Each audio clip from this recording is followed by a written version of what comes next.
E aí casei. Meu primeiro casamento foi um caos. Um caos. E né, não estou culpando ela absolutamente nada, zero. Sim. Né? Mas os problemas financeiros, as minhas debilidades emocionais, né, as dela também, porque um débil se relaciona com outro débil. Não dá para um débil se relacionar com Não, uma pessoa que nem rola. nem atrai, não tem nem percepção energética, né? Não tem. Quando você vê uma pessoa, e ele tá maltratando ela. Os dois são doentes. Um é doente por bater, outro é doente por apanhar. Você fala uma frase que é assim, né? O outro. Como é que você fala? O outro só tolera o que você permite? Como é que é? Cada um só vive aquilo que tolera. Cada um só vive aquilo que tolera. Aquilo que eu tolero que é ruim são meus vícios emocionais. São minhas debilidades emocionais. Né? E aí foi até que ela me deixou, né? Até que ela me deixou, e aí muita dor, muito sofrimento. Entreguei nessa época tinha um negócio, entreguei a loja inteira para ela, para essa primeira esposa, né? Eu com muitos problemas financeiros e ela no meio, mas entreguei a loja inteira para ela, tá aqui a loja. 6 meses depois ela me devolve a loja, a chave. E a loja vazia. 6 meses depois eu recebo a loja, a chave da loja, sem nenhuma mercadoria, nada, nenhum imposto pago. Caraca. Não quero mais. E era a loja do quê? De colchonete, de roupa de musculação, Sim. essas coisas de academia, Aham. né? Mas foi, e aí, até que, aos 30 anos, eu veio uma confluência. Eu sofri um acidente de carro, um poste caiu em cima do carro que estava de passageiro, né? Mas, assim, antes disso, muitas pessoas já sabem, eu cheguei a um ponto de casado, abrir a porta e ter arroz e ketchup. Arroz e ketchup na geladeira. Né? Época de chuva, a casa que a gente morava era alugada e subia, era um alagadiço atrás, e aí a água subia e eu tinha que quebrar o muro embaixo para a água passar, para o muro não estourar e levar tudo. Aí fazia, aí a casa virava uma ilha, entrava por trás, saía pela frente. Então, meu cachorro, eu tive um pastor alemão, Eros, eu tive que dar o cachorro porque eu não tinha dinheiro para comprar ração para ele. Caraca. Eu comprava ração a granel, você nem... ração a granel, não é a Royal Canin, não, era granel, aquele sacão. E eu comprava ração a granel, pesava ali 1 quilo, 2, era o que eu conseguia comprar, e o cachorro não comia. E o cachorro adoecendo.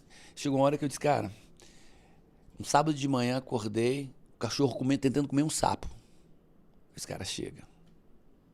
Que eu fique na merda, tudo bem. Agora, botar meu cachorro na merda, ele não merece isso. E aí tinha uma casa bonita, que eu tinha visto uns cachorros, assim, uns 4 quarteirões onde eu morava.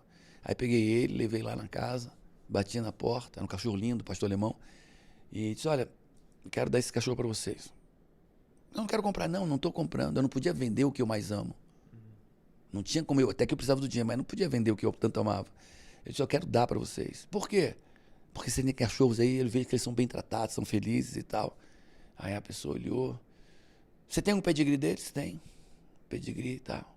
Mas por que mesmo? Mas por isso. Porque eu não tenho dinheiro para comprar ração para ele. Eles olharam e tal.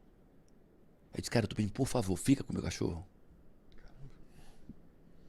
Por favor. Aí eles ficaram, um casal. E é bem duro isso, viu, amigo? É bem duro. E aí, levaram o cachorro. E quando eu vou, e o cachorro parado ali olhando para mim, ele era muito inteligente. Ele era mais inteligente que muita gente que eu conheço, viu? E ele esperando que eu voltasse, né? E quando eu olho para trás, tá... Cara, aí eu caminhei mais e começa... Uau! Uau, uau! Na terceira vez que eu olho, ele tá em pé na grade, chorando. Chorando. Gemendo. Aí eu disse, porra, eu volto e deixo esse cachorro na miséria junto comigo ou liberto ele?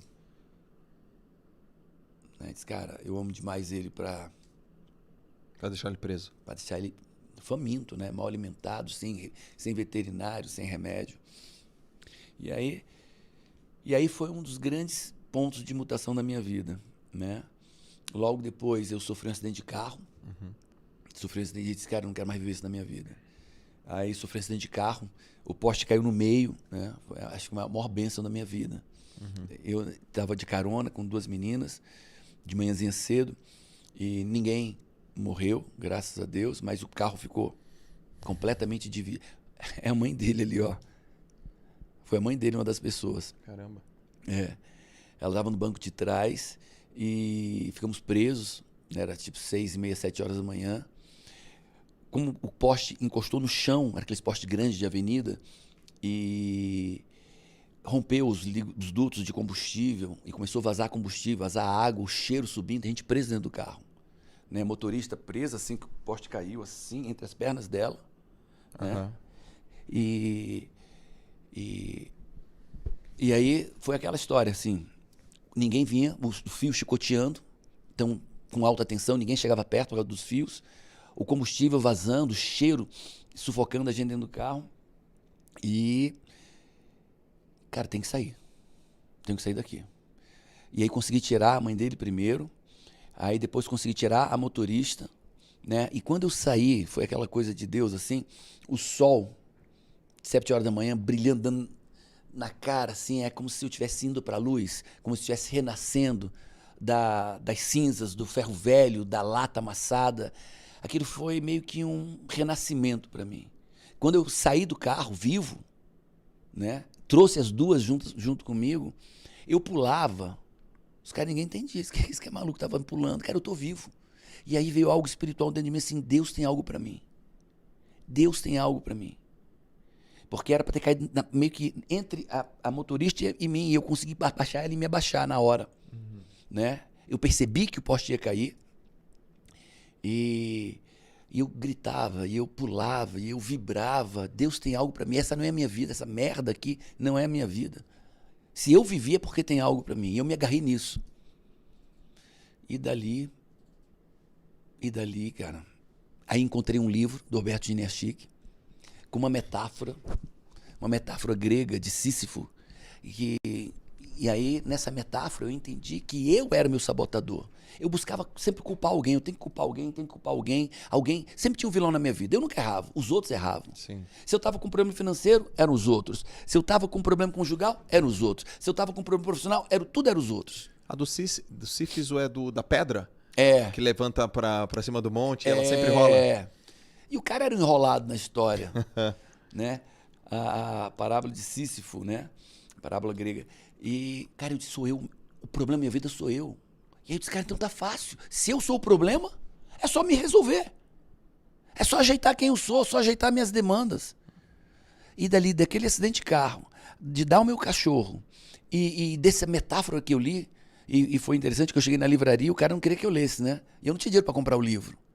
E aí eu comecei, cara, hoje você senta ali. Sim. Né? Não tinha isso. Ou você compra, ou você lê, ou você paga e tal, não dá para... E eu saí 3 vezes da livraria para continuar lendo. Né? E, cara, mas eu saí deles, cara, eu tenho que mudar. Eu tenho que mudar. O problema está em mim. Então, se está em mim, está fácil. Se está em mim, está fácil. E aí, eu passei, quase enlouqueci. Aí ele foi em abril até novembro. Eu sabia que eu era o problema, eu sabia que eu tinha que mudar, eu sabia que Deus tinha algo para mim, mas eu não sabia o que eu tinha que fazer para mudar, não tinha ferramentas. E aí foi a minha busca atrás de ferramentas. Aí minha busca de enlouquecido. Qual é a ferramenta? Eu sei que eu tenho que mudar, qual é a ferramenta? Sim. E quase enlouqueci, porque eu precisava de uma ferramenta, eu não sabia que ferramenta era essa. E até que eu comecei a entender sobre inteligência emocional e sobre coaching. Quando nem existia coaching, né? O coaching bem raiz americano. E aí, um ano depois, eu já tinha... A Camila era minha noiva, eu tinha um apartamento quitado, carro, 2 carros, 12 meses de morar com a avó e não ter o que comer. Eu tinha um apartamento quitado, 2 carros, um carro de rally. Eu tinha outra vida. Quando eu entendi que eu era o meu problema, quando eu parei de culpar os outros, quando eu parei de reclamar da vida, quando eu parei de achar culpados e criticar e reclamar e me vitimizar, amigo, a mudança foi poderosa e imediata.